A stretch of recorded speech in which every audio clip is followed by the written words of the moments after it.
मैं छोटा सा तालिब इल्म हूं, मैंने दीवाने गालिब भी पढ़ा है, मैंने इकबाल को भी पढ़ा है, मैंने मीर को भी पढ़ा है, मैंने अल्लाह अकबर उर्फी को भी पढ़ा है। लेकिन एक बात कहना चाहता हूं कि अल्लाह अल्लाह सुखाने नात के अंदर या सिनफे नात के अंदर इल्मे रियाजी को, इल्मे फिक को, इल्मे ज्योमेट्री को कोई बयान करता नजर नहीं आता। अगर वो 14वीं सदी में बयान करता है तो इमाम अहमद रजा बयान करता। नात भी हो रही है, फिकी मसले भी बयान किए जा रहे हैं, नात भी हो रही है, ज्योमेट्री भी बयान की जा रही है। आओ देखो देखो, तवज्जो करें, अहले इल्म की तवज्जो चाहता हूं। लोग इमाम अहमद रजा को समझते क्या हैं? मेरे इमाम ने एक कसीदा लिखा जिसको कसीदा मिराजिया कहते हैं। ये कसीदा मिराजिया उर्दू जबान का अजीम शाहकार है। आप अगर ऐसे खामोश सुनेंगे तो मैं इमाम को बयान नहीं करूंगा, इसलिए कि जब इश्क मोहब्बत का इमाम बयान हो रहा हो तो पूरी महफिल पर इश्क का रंग छा जाना चाहिए, पूरी महफिल इश्क के रंग में रंगना चाहिए। अरे जो उम्मते मोहम्मदिया के ईमान बचाने के लिए 22 घंटे जागता हो और सिर्फ 2 घंटे सोता हो, उसी को दुनिया इमाम अहमद रजा कहती है। इमाम अहमद रजा 22 घंटे जागने वाली साथ का नाम है। आपको क्या पता, हमें क्या पता, बारगाह रिसालत से यूं ही लल्लू पंजुओं को इनाम नहीं मिलता। जब मुस्तफा करीम की बारगाह में किसी का खुलूस कबूल हो जाता है तब कहीं जाकर के इनाम अता किया जाता। हर अहरे गहरे नत्तू खैरों को बारगाह रिसालत में मर्तबे थोड़ी मिलते, और जिसको मर्तबा मिलता है फिर वो अहरा गहरा नहीं रह जाता। इमाम ने कसीदा मिराजिया लिखा। ये हमारी जमीन खानदेश की जमीन है, यहाँ शोरा बहुत है, मुशायरे बहुत होते हैं, उर्दू से लोगों को शगफ बहुत है। कसीदा मिराजिया जिसको लोग सही पढ़ भी नहीं पाते आज के दौर में, बहुत सारे अशार में लोगों को पढ़ने में मुगालता होता है। अल्लाह अकबर। ये कसीदा मिराजिया जो है दर्जनों अशार पर मुश्तमिल है। कसीदा मिराजिया तकरीबन 74 या 76 कमोबेश इसकी अशार हैं। और आप ध्यान से सुने इमाम अहमद रजा कौन है। ये कसीदा लिखने की वजह यह बनी कि एक साहब इमाम अहमद रजा के पास आए, कहने लगे कि मैंने कसीदा लिखा है, आप उसकी इस्लाह कर दें। इमाम ने वो पर्ची ली, फरमाया अभी मुझे खाना खाना है जोहर का, यानी जोहराना खाना खाना है, जोहर की नमाज पढ़नी है, केलोला भी करना है, तो मैं इतने काम करके फिर चेक करूंगा।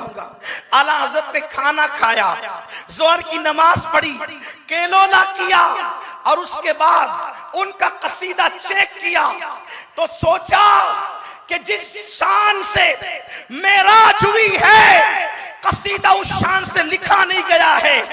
गंगा जल का तस्करा हो रहा है, बादलों का तस्करा हो रहा है। तो इमाम ने चेक करते करते पर्ची को रख दिया और 70 से ज्यादा अशार कसीदा मिराजिया के असर से पहले पहले लिख दिए। और जब वो साहब आए, आपने चेक कर लिया, फरमाया चेक तो कर लिया, लेकिन जरा एक कसीदा मिराजिया और भी सुनते जाइए जो मैंने भी लिखा है। और वो क्या है आप सुनिए, उसमें ज्योग्राफी बयान हो रही है, उसमें साइंस बयान हो रहा है, उसमें तसव्वुफ बयान हो रहा है। अगर वक्त हो एक एक शेर को पढ़ते जाइए और फन को बयान करते जाइए। आज ये इमाम कहते हैं वो सरवरे किश्वरे रिसालत जो अर्श पर जलवगर हुए थे। पीछे वालों को आवाज नहीं आ रही है क्या? समझ में नहीं आ रहा है कि इको की वजह से? अगर नहीं समझ में आ रहा तो बोलो ये इको कम करवा देते। समझ में नहीं आ रहा है? अगर आ रहा हो तो हाथ उठा के बताएं। आ रहा है तो आप चुप क्यों है? महबूब की बात हो रही है ना, वो सरवरे किश्वरे रिसालत जो अर्श पर जलवगर हुए थे, नए निराले तरब के सामा अरब के मेहमान के लिए थे। अब अल्लाह अकबर, देखिए मेराज बयान हो रही है, अल्लाह अल्लाह बयान करते हुए दूसरे अंबिया की शान भी बयान हो रही है, अपने नबी की शान भी बयान हो रही है। कहते हैं तबारक अल्लाह शान तेरी तुझी को ज़ेबा है बेनियाजी, तबारक अल्लाह शान तेरी तुझी को ज़ेबा है बेनियाजी। कहीं तो हो जोश लंतरानी, कहीं तकाज़े विसाल के थे। इस शेर में एक हदीस बयान की, कुरान की एक आयत बयान कर दी। ये शायरी में कोई ऐसा शायर तो लाओ जो मिसरों में हदीस बयान करता, जो कुरान की आयतों को की तशरीह मिसरों में करता हो। अब उसके बाद तसव्वुफ बयान हो रहा है।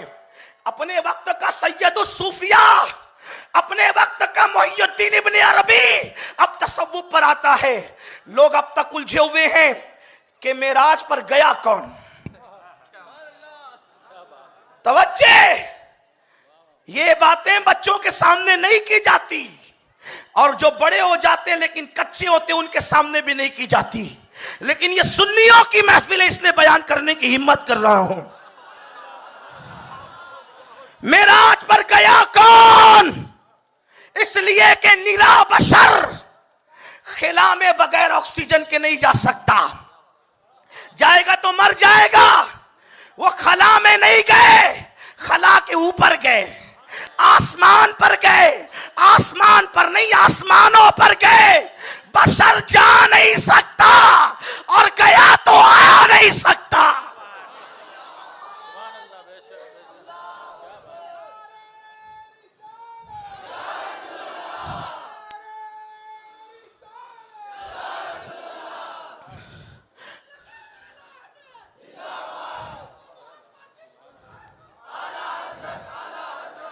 लोग कहते यार वो तो सिर्फ एक मौलवी थे। हम कहते कोई ऐसा मौलवी भी लाओ ना जो तसव्वुफ शान से बयान करता हो। वो मौलवी के रूप में मौलाए रोम थे अपने दौर के। जौहर की का जौहरी जानता है, भटियारे को क्या पता कि जौहर की शान क्या होती है। जिन्हें इल्म की हवा ना लगी वो इमाम अहमद रजा को क्या समझे। इमाम अहमद रजा को किसी बहुत अच्छे मुफक्किर का कौल है, आला हजरत को समझने के लिए कम से कम हजरत बनने की जरूरत है। आला हजरत को समझने के लिए कम से कम हजरत बनने की जरूरत। जो हजरत ना हो बेचारे वो आला हजरत को क्या समझ पाएंगे। ये इमाम अहमद रजा है। अल्लाह अकबर, झगड़ा है, मुनाजरे है। मेराज पे गया कौन? कुछ लोगों तो इंकार ही कर बैठे कि कोई नहीं गया। कुछ लोग कहते अक्सा तक मेराज हुई। अक्सा तक भी तो सुम्मा दना फतदल्ला फकाना काबा कौसैन किसके लिए है?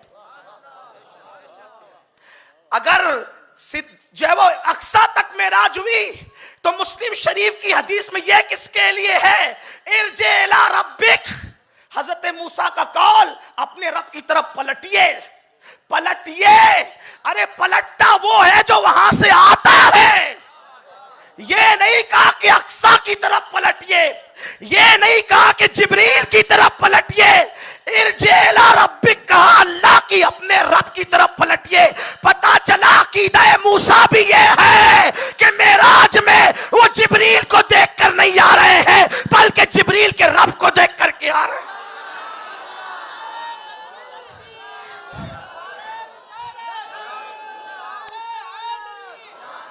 इश्क मोहब्बत जश्ने सद साला।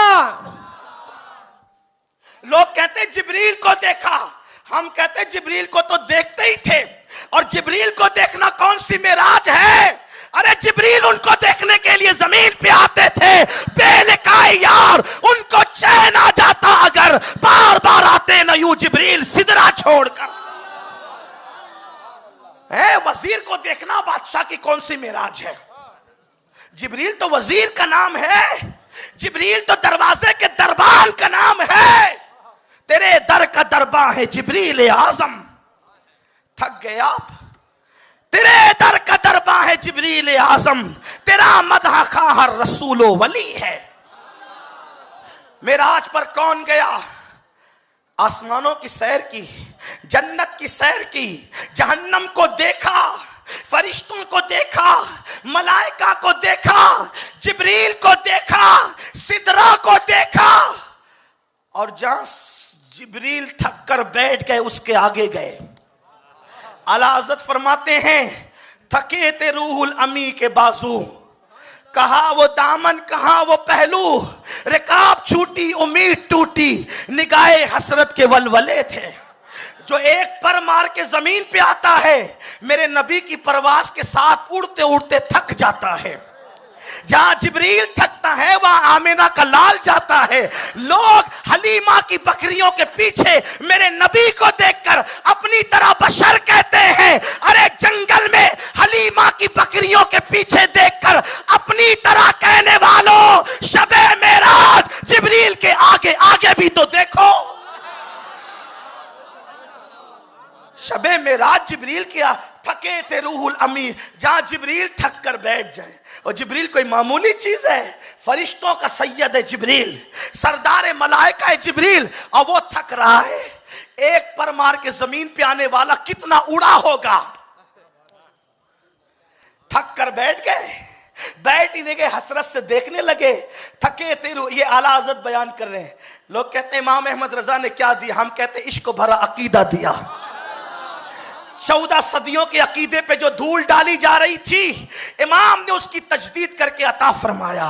थके थे रूहुल अमी के बाजू, कहा वो दामन कहा वो पहलू, रिकाब छूटी उम्मीद टूटी, निगाहे हसरत के वलवले थे। हुजूर आगे बढ़े आगे बढ़े। अब बताओ, जहां जिब्रील थक के बैठता है उसके आगे आमिना का लाल जाता है, तो आमिना के लाल को खुदा नहीं कहते, लेकिन खुदा से जुदा नहीं कहते। अब आगे गया कौन? इसको सूफी ही बयान कर सकता है, इसको सरमद ही बयान कर सकता है, इसको मंसूर ही बयान कर सकता है, इसको जुनैद बायजीद ही बयान कर सकते हैं। लेकिन कितनी सादगी से इमाम अहमद रजा ने तसव्वुफ के इस मसले को हल किया।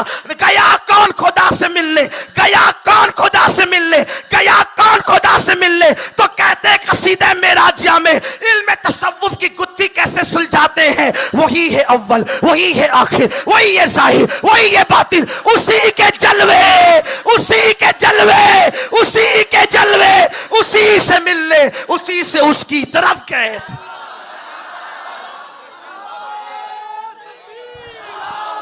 नारे रिसालत, इश्क मोहब्बत, इश्क मोहब्बत, इश्क मोहब्बत, इश्क मोहब्बत। अब पता चला कौन गया? उसी के जलवे, उसी से मिलने, उसी से उसकी तरफ गए थे। कहां से निकले थे, कहां गए थे? अब इल्म ज्योमेट्री के जरिए मेराज बयान हो रही है। ज्योमेट्री पे नाश करने वालों, जो मोहम्मद रसूलुल्लाह की नालैन को बोसे लेते, ज्योमेट्री उनके घर की कनीज है। नात में ज्योमेट्री का फन बयान हो रहा है। एक बात है, हुजूर कहां से आए थे, कहां से निकले, कहां पहुंचे। अब ज्योमेट्री के जरिए से मेराज बयान हो रही है। चैलेंज के साथ कहता हूं, 14वीं सदी में ऐसा शायर लाके बताओ।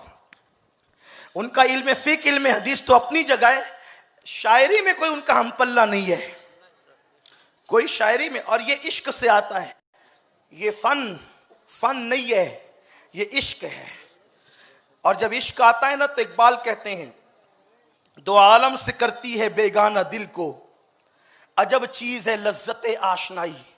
अब ज्योमेट्री के जरिए से बयान हो रहा है। ज्योमेट्री वाले थोड़ा सा कान खोलें और पता चले, अपने दुनियावी उलूम पे नाश करने वालों, जो मेरे नबी का गुलाम होता है उसको सिनोरी जालियों से इल्म मिलता है।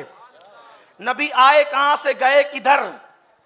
हुजूर के आने जाने को इल्म ज्योमेट्री से बयान किया जा रहा है। कहते हैं, कमाल इम्का के झूठे नुक्तों, तुम अव्वल आखिर के फेर में हो। कमाल इम्का के झूठे नुक्तों, तुम अव्वल आखिर के फेर में हो। मुहीत की चाल से तो पूछो, किधर से आए किधर गए थे। प्रकार लेते हो ना, प्रकार, प्रकार लेकर के जब आप दायरा बनाते हो ना, उसको मुहीत कहते हैं। दायरा बनाते हो, दायरा बनने के बाद किसी बड़े से पूछो कि वो दायरा शुरू कहां से हुआ और खत्म कहां हुआ। अल्लाह अकबर। मेरे इमाम कहते हैं, कमाल इम्का के झूठे नुक्तों, तुम अव्वल आखिर के फेर में हो। मुहीत की चाल से तो पूछो, किधर से आए किधर गए थे। ये इल्म ज्योमेट्री है उनका, ये उनका इल्म ज्योमेट्री है। ये इमाम अहमद रजा है। अगर और पढ़ता रहूं तो मेराज पर ही बात होती रहे। और कसीदा मेराज 70 से ज्यादा शार पर है, एक एक शेर पढ़े तो खत्म ना हो। शायद मुझे याद आता है कि मैंने किसी मौके पर मालेगांव में पूरे कसीदे मेराजिया को पढ़कर उसकी तशरीह करने की कोशिश की है। अगर वो आपको मिल जाए यूट्यूब पर तो आप उसको देख सकते हैं। आपको पता चलेगा कि इमाम क्या है। ये है इमाम की शायरी, ये इमाम की शायरी।